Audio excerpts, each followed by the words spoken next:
Welcome to CBS Sports coverage of NCAA basketball. What's going on, everybody? This is Smitty here, and in this video, talking about Live 15 and, of course, what I'm expecting as far as gameplay refinements and improvements we're having. Now, I'm showcasing NCAA 10 because, in my opinion, this is a more fundamentally sound game between this and Live 10. Of course, with the NBA, it's going to have a bit more flash. The game is a bit more open, whereas with collegiate hoops, it's a bit more about running sets, finding an open man.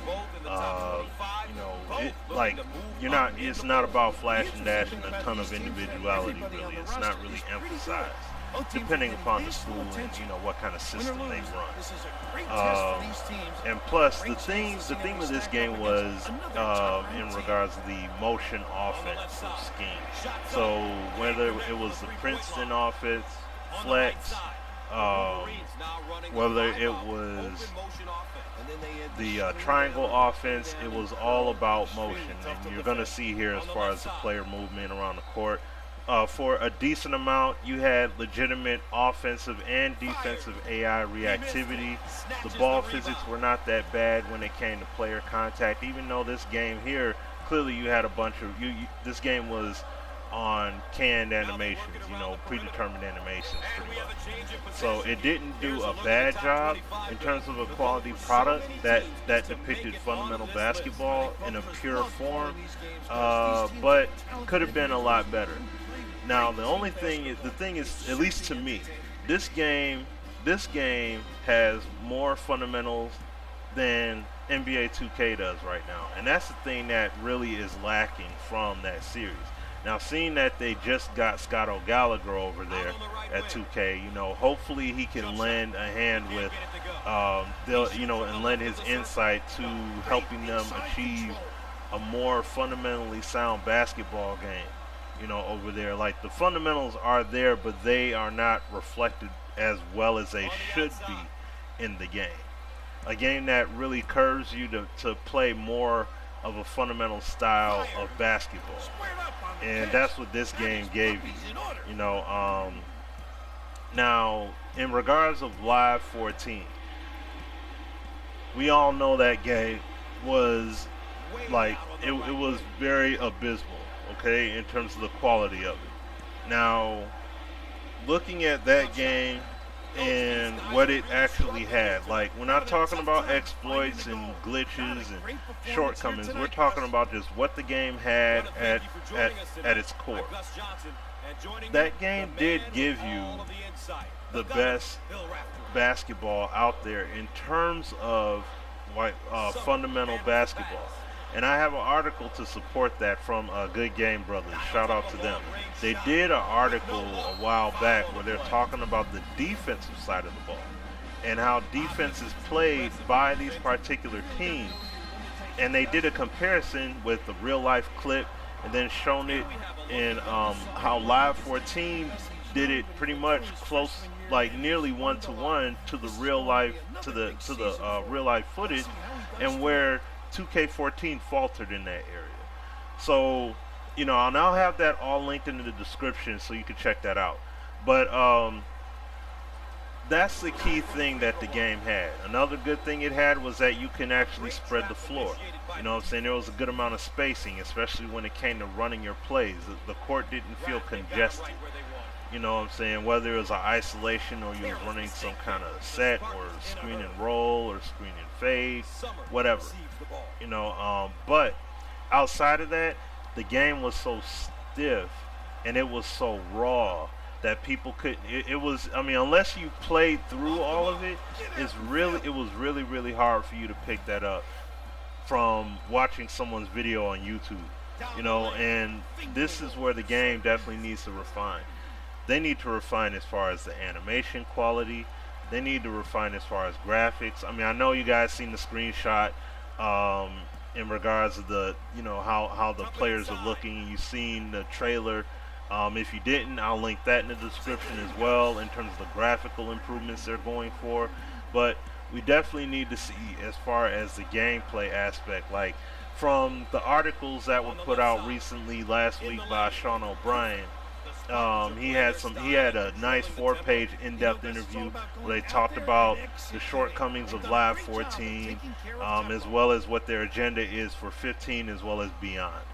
Now, we all know this game it's going to be an uphill battle for this game to get where it needs to be, but it can be up there within like 2 years if these guys, like I said, depending upon how well they execute from what they talked about.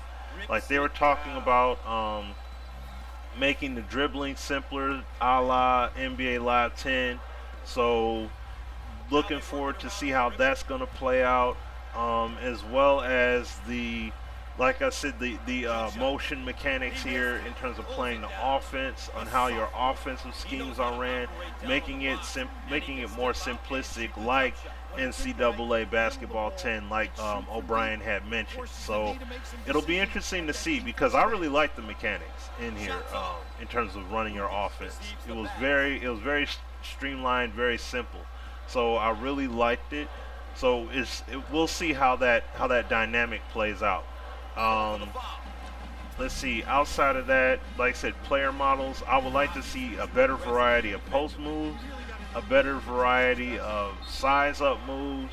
I would like to see this game, but the one thing I do not want to see happen, like the game does need a lot more animations, a lot more authentic animations to replicate guys of different sizes and statures and different skill sets. So we need to see that. But I do not want this game to become bogged down with a bunch of animations. That's the thing that 2K suffers from, is too many of those. So I don't want this game to be overran by animations. So in that way we can see more one-to-one, dynamic instances when it comes to in-air collisions or players getting took out of position by a crossover or a setup dribble, like different elements like that. I would love to see. Let's see. What else is there that I really am looking forward to? Like, I'm just looking forward to seeing this game, like the quality of this game shine. You know what I'm saying? Because like I said, it's been so long. Like Live has been in a identity crisis phase for the longest amount of time. And it wasn't until Mike Wang had got there with like Live 9 and 10 that the game started to shape an identity. And of course the train fell right off the track with Elite, and then 13 was canceled, and then 14 was put out, and it was not put together. You know what I'm saying? It's like they gave us the base, but we needed a lot more than that. A whole lot more than that. Like the game was not a true next-gen title. For them to say we're only releasing it on next-gen, it was not a true next-gen title. It didn't feel like that to me. So with 15, I seriously hope that they break the mold, just like how, I'm looking forward to FIFA and Madden and NHL, especially with FIFA and NHL. I would like to see this game be in that caliber. I don't expect it to blow everything out the water, but I am expecting a big leap in terms of the game. So in terms of everything that was not achieved from 14.